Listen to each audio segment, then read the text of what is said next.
those early team fights around the Rift Herald in particular, especially on the top side of the map there when those group ups do happen. Yeah, and look, also still kills turrets very, very well. Yeah. But the thing that I love playing potentially is, okay, well, if Keen had Flash, Canna would be dead, but thankfully, it did come towards the top side and stopped that one from being a reality. Keen, is he going to try to stop this? No, it will be Dread who does that. He sees it immediately. He's like, oh no. Yeah, we're going to have to use some Mist pretty effectively, but it's not actually going to do anything. That's First Blood so easily. And look at where Dread. Owner is. He's just a few seconds behind, right? He was coming up. He knows this threat is possible, and now he's just going to be hard for T1 to win if there's a group up. But they catch Fly. That's more than half of his health bar gone here. So maybe this is actually doable now because Owner has done so much damage to the Herald already. Faker going to flash before Dread's able to get that kick through as in goes Fly once more, but now doesn't have the distortion, finds the mimicked version. As now Fly, with that fake version of himself, is able to get himself out of the way. Leo's here and in position as Shelly is going to reset. Canna, who's moved on over. It's going to be okay. Keen's at full health though, and he is a giant. See what they can actually do. The culling is available. Severum, the Crescendum and the Calibrum are up here for Leo, so we can do a lot of long-range damage. Canna now trying to get Snippy, and they landed onto Lehens. The Super Mega Death Hook comes through, and the ulti from Leo is not going to land. T1, they group up and get the job done. Gumayusi with the double. In the end, Gumayusi coming up as a hero. Any resources coming up here for AFREECA. Look at the rotation from Lehens. He knows. And you can see AFREECA are like, they understand that they need to be as secretive as possible as Carrier doesn't put up the door. And now Dread finds his way in, finds the Q. He wanted the kick, flashes for it. As you can see, Keen gets exhausted. Dread safeguards to get on top of the Lucian. And now the rest of AFREECA, they dive in on top of Owner. They're able to grab that kill. Dread very close to falling down, and they save AFREECA's top side outer turret. Just going to push this in and rotate over as it spawns, you would imagine. They're actually looking for more. This is extremely greedy from AFREECA. The unseen Lucian is the deadliest, as Faker's going to rotate up. Dread's going to find him. There's the kick flash. Actually avoids the piercing light damage, so slightly unfortunate there as Carrier gets in there, and they immediately get rid of Dread.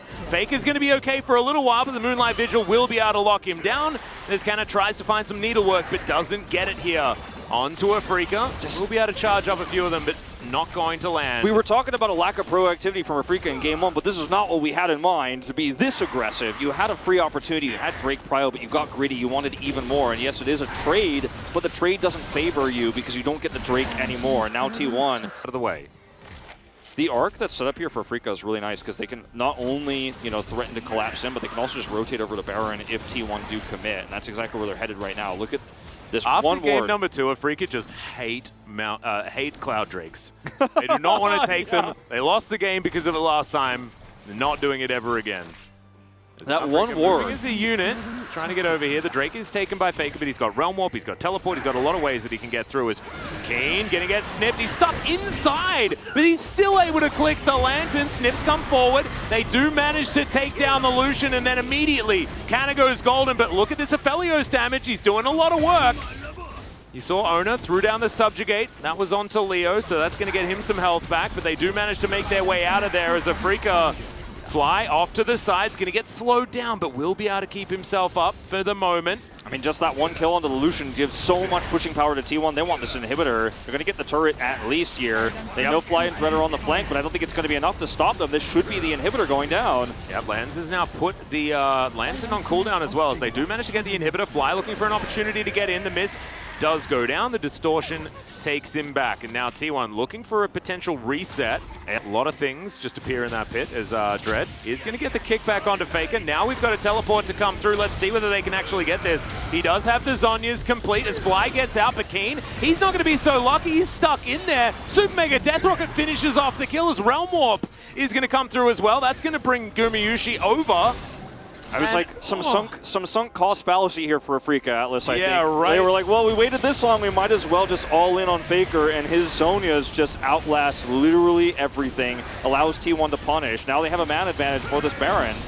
Well, Hook is going to connect there onto Carrier, but of course Carrier is okay with being hooked. That's a great Rune Prison onto Fly. He's denied the exit, but it's not going to be enough to get them out of the way of the distortion. Fly flashing, keeps himself safe, and T1, they back away from the Baron. And comfortable. As we have a look down at the items, Gumayusi has all of them. As many items as you would ever want, even a couple of control wards there. It's never going to work, and now you've lost so much time. You are going to go over here and start this Baron, or at least you should. Yep, they're going to. Immediately, vision goes down for Harry T1. is back. He's not. It's no longer a 5v4. He's here. Yep, the box comes in.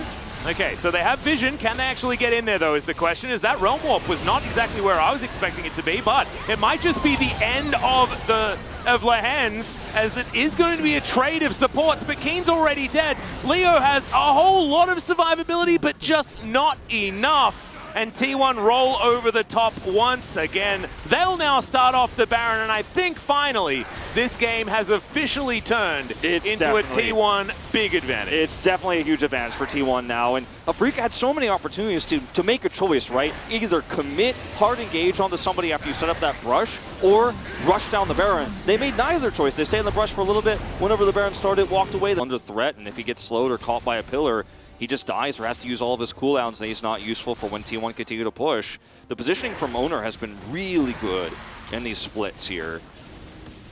No, it's been fantastic. Look at all the wards that AFREECA have to commit. Okay, that's a hook onto Carrier. He's going to die immediately. Fly tries to get in there. Gumayusi down to below half. And AFREECA will save their inhibitor turret and this inhibitor. Up there in time, he has burst down too quickly. Can but they T1 deny this soul, though, is the question. I don't think so.